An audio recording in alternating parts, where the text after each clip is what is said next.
خب بچه‌ها سلام، وقتتون بخیر. امیدوارم که اوقات خوبی سپری کرده باشین. ما میخوایم تو این مبحث این جلسه آموزشمون در مورد کیفریم گذاری بگیم.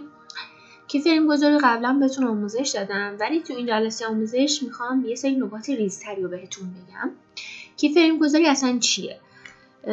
فرض کنید یه وسیله داریم که از یه نقطه‌ای میخوایم منتقلش کنیم به یه نقطه دیگه.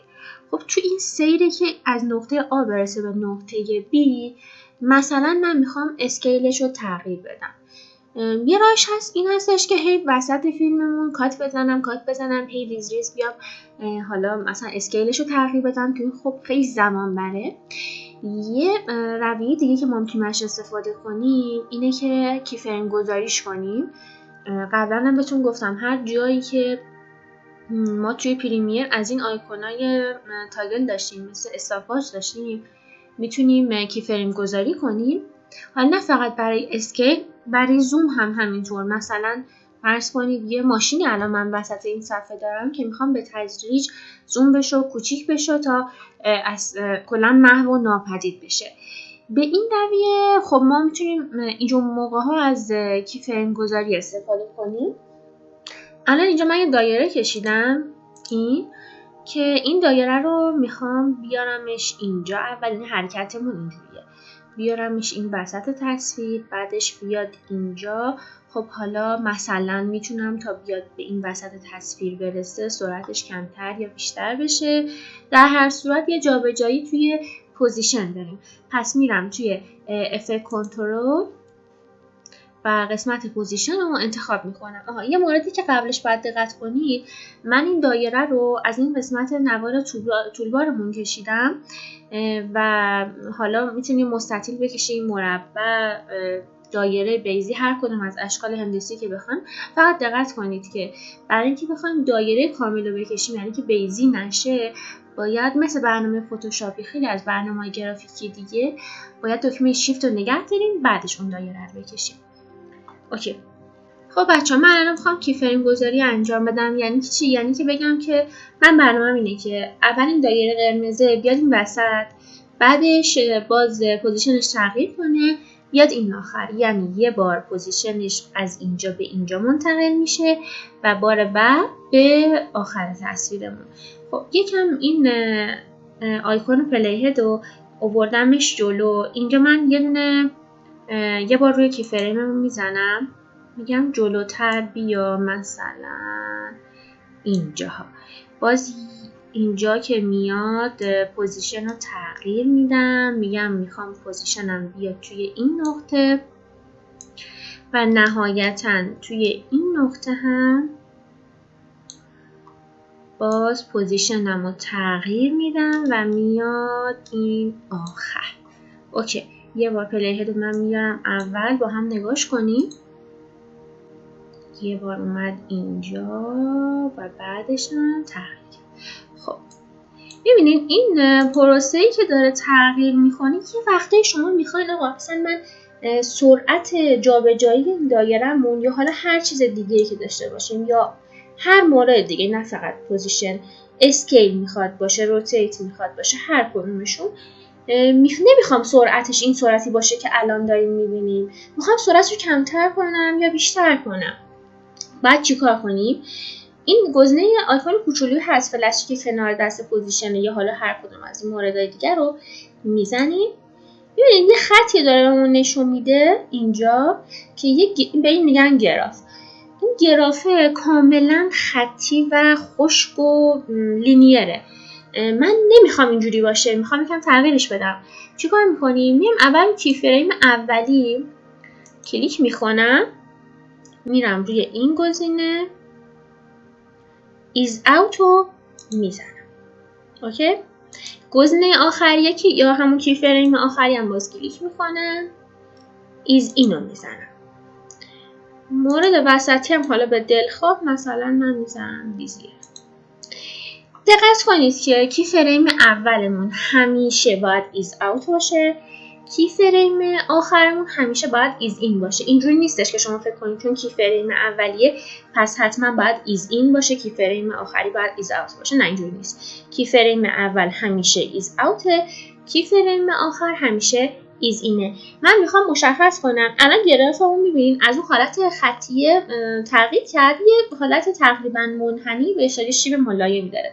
من نمیخوام اینجوری باشه، میخوام یکم سرعتش رو این وسط، یعنی به اون نقطه وسط که میرسه کوچولو سرعتش بیشتر بشه. چیکار میکنم؟ تو حالتی که کی فریم وسطی انتخابه، یعنی این الان آبیه، من این دوتا لبه رو میکشم.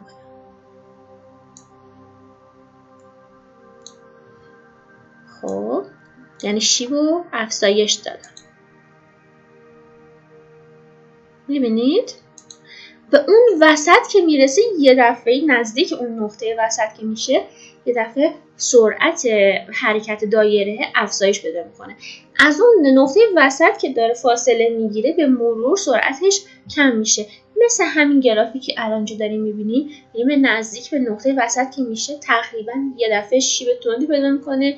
باز داره از نقطه وسطیه، یعنی کی فریم وسطیمون که فاصله میگیره به مرور شیبش داره ملایم میشه. این از این مورد که خیلی میتونید توی کی فریم گذاری، حالا یه مثال خیلی سادهش جلوتر که با هم پیش بریم مباحث مفصل تری از این مورد رو بهتون میگم، ولی خیلی کاربردی و میتونه بهتون کمک کنه. خب بچه‌ها در ابتدای آموزش بهتون گفتم که این مبحث حالا کی فریم گذاری و اون مواردی که توی گراف با هم چک کردیم فقط شامل حالا یه سری موارد خاص توی افکت کنترل نیست، حتی میتونه حالا توی افکت گذاری یا افکت های مختلفی که ما توی تصویرمون میذاریم، روی ویدیومون میذاریم هم بتونیم ازش استفاده کنیم. حالا موردی که هست الان فرض کنیم مثلا فیلم‌های دیدیم که یهویی جو و فضای اون فیلم مثلا شاده، بعد یه اتفاقی میفته که غمگین میشه، مثلا تصویرمون یه دفعه سیاه‌سفید میشه، یا برعکس تصویرمون سیاه‌سفیده یه دفعه رنگی میشه، رنگ و لعاب به خودش میگیره. خب الان من میخوام در ادامه هم حالا این مبحث یکم باز کنم، هم دو سه تا افکت دیگر رو بهتون یاد بدم. میرم تو قسمت افکتامون، تینتو یه باشی بنویسم، تینتو تی نوشتم، تینتو پیدا میکنم. خب بهتون تو آموزش‌های قبلی اون مبحثی که در مورد افکتامون بود یه چند تا افکت رو بهتون گفتم که وقتی افکت رو میخوایم اعمال کنیم روی تصویرمون، روی فیلممون، کافیه که بگیریم بکشیم بندازیمش روی فیلم.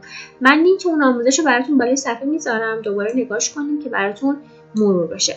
خب من تیتو که میدادم روی این یه حالت سیاه‌سفید طوری بهش میده، فضا رو غمگین میکنه. خب من اون چیزی که تو ذهنم اینه که مثلا تا یه چند ثانیه اول سیاه‌سفید باشه و بعد از اون تصویرمون بدون اینکه من بخوام کاتش بزنم، یعنی هی بیام کات بزنم، این فریم سیاه‌سفید باشه، فریم بعدیش رنگی باشه، مثلا اوپاسیتی رنگیش چقدر باشه، میخوام اینو خود پریمیر به مرور برای من رنگیش کنه. خب یه بار نگاش کنید. مثلا من میخوام تا اینجا سیاه‌سفید باشه، میریم تو قسمت amount تو تینت، میگم که من تا اینجا مثلا میخوام سیاه‌سفید باشه. باید چیکار کنیم؟ اول روی تاگل انیمیشن رو کلیک میکنیم، یه دونه کی فریم میذاریم. خب یه کوچولو بیا جلوتر، میگم اینجاها دیگه یه دونه کی فریم دیگه از اینجا بعد، یعنی تو این نقطه دیگه باید اون حالت تینت مانندش صفر شده باشه. خب یه بار با هم نگاش کنیم ببینید که چی کار کردیم. میبینید به مرور داره اون رنگ و لعابه رو به خودش میگیره. اون مبحث گراف گذاری اینجا هم ما میتونیم ازش استفاده کنیم، موارد ایز این و ایز اوت. کافیه که روی این فلش کوچولو باز کلیک کنیم، میبینید که باز گراف ما کاملا خطی لینیره. خب گفتم بهتون کی فریم اولی باید چی باشه؟ آفرین، ایز اوت. کی فریم آخرمون باید is in باشه. هر تعداد کی فریم شما داشته باشین فرقی نمیکنه. کی فریم اولی is out، کی فریم آخری is inه. حالا دیگه دلخواه شماست، این دیگه هر جور میخواین تغییرش بدین. این گراف رو میتونیم یکم حالت منحنی طورش کنیم، یک کوچولو مثلا اینو بیاریمش پایین، هر جور که بخوایم میتونیم تغییرش بدیم. کافیه رو خودمون کی فریم مد نظرمون کلیک کنیم. حالا با دیگه ببینیمش. من یکم شیبش رو ملایم کردم، از اون حالت لینیر درش آوردم. با هم نگاه کنیم. یکم ملایم تر داره رنگش تغییر میکنه تا با اون نقطه برسه که تینتمون صفره. این از این مورد که اینجا حالا هم مبحث رو یکم براتون بیشتر توضیح دادم، همین که یه افکت جدید یاد گرفتیم که همون تینت بود. بچه ها مورد بعدی که میخوایم با هم دیگه در ادامه تمرین کنیم، بذارین من یه افکت دیگه به این فیلممون اضافه کنم، مثلا افکت لنز فلر.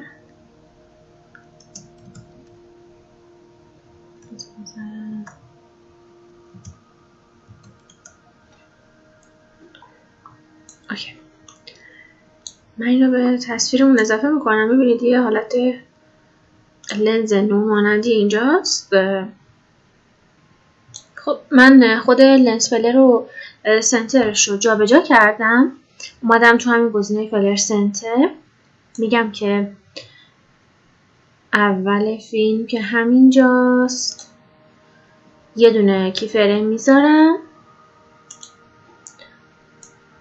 آخر فیلم که به اینجا رسیده باشه میخوام که از تصویر خارج شده باشه. بذاریم یه بار با هم دیگه چک کنیم ببینیم چه جوری شده. باز برای همینم ما میتونیم همون کارا رو انجام بدیم، روش کلیک راست کنیم، is out رو بزنیم برای اولیه، واسه دومیه هم is in رو میزنیم. خب گرافش رو باز میکنیم، چک میکنیم. اگر که دوست داشته باشیم میتونیم توی گرافاش تغییر ایجاد کنیم، سرعتش کم و زیاد کنیم، هر جوری که مد نظرمون باشه. خب اینم از آموزش مفصل تری از کی فریم گذاری. امیدوارم که براتون مفید بوده باشه. لایک و کامنت و سابسکرایب فراموش نشه. بچه‌ها حتما تمرین کنین، مرور کنین برای خودتون. من تو این جلسه از آموزشمون بجز خود مبحث کی فریم گذاری اومدم بهتون دو تا افکت دیگه هم آموزش دادم در کنارش که یه جورایی به دو تا مبحث رسیده باشیم. امیدوارم که بتونید خوب ازش استفاده کنید. بازم میگم مرتب تمرین کنین، تکرار کنین، رو ویدیوها تصاویر مختلف بذارین ببینین که چطور میشه. موفق باشید.